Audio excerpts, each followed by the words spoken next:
আজকে রান্না করব দুর্দান্ত স্বাদের লাউ দিয়ে খাসির মাংস। একেবারে জমে যাবে গরম ভাতের সাথে।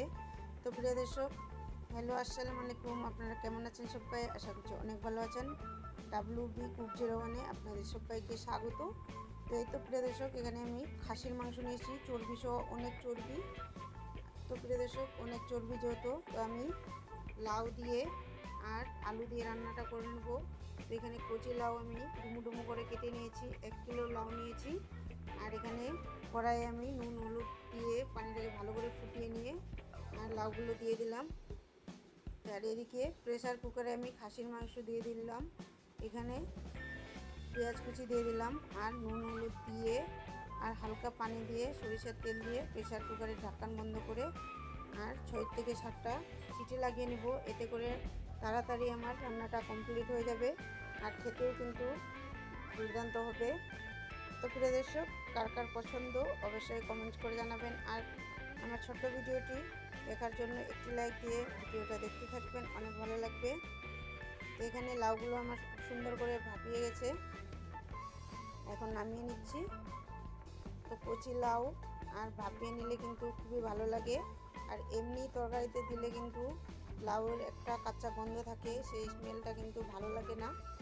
আর এদিকে কড়াইয়ে তেল দিয়ে আমি আবার আলু ভেজে নেব, একদম 90% করে ভেজে নেব আলুগুলোকে, এতে করে রান্নাটা তাড়াতাড়ি হবে। তো প্রিয় দর্শক, আজকের আমার ছোট্ট ভিডিওটি যে যেখান থেকে দেখছেন, দেশ এবং দেশের বাইরে থেকে, তাদের জন্য অসংখ্য ধন্যবাদ।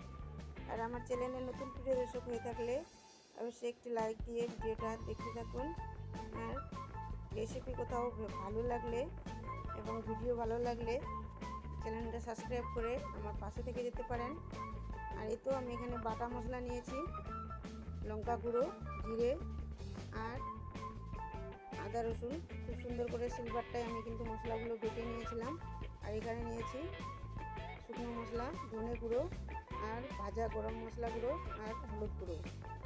আর পেঁয়াজ হালকা করে ভেজে নিয়ে এই মশলাগুলো দিয়ে দিলাম। এখন আবার 2 মিনিট কষিয়ে নেব। কষে নিয়ে এখন আমি এর মধ্যে যে মাংসগুলো প্রেসার কুকারে আমি সিদ্ধ করে রেখেছি তো এখন দিয়ে দেবো। আপনারা দেখতে পাচ্ছেন অল্প হয়ে গেছে আমার মাংস, যেহেতু অনেক চর্বি আছে তাই চর্বিগুলো একদম গলে গেছে। এখন সুন্দর করে কষিয়ে নিয়ে আলুগুলো দিয়ে দিলাম। আর আলু দিয়ে তারপরে কিন্তু আমি লাউগুলো দিয়ে দেবো।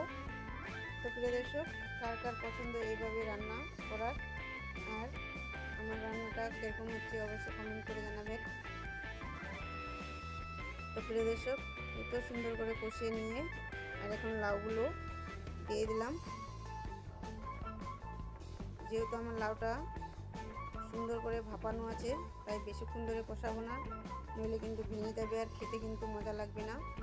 তো আলু আর লাউ যেহেতু আমি একটু গোটা গোটা রাখবো, তার জন্য আমি পরে দিয়ে দিলাম। আর এই তো যে প্রেসার কুকারে পানিটা রয়েছে সেটাও আমি এখন ঝোলের জন্য ইউজ করে নেব।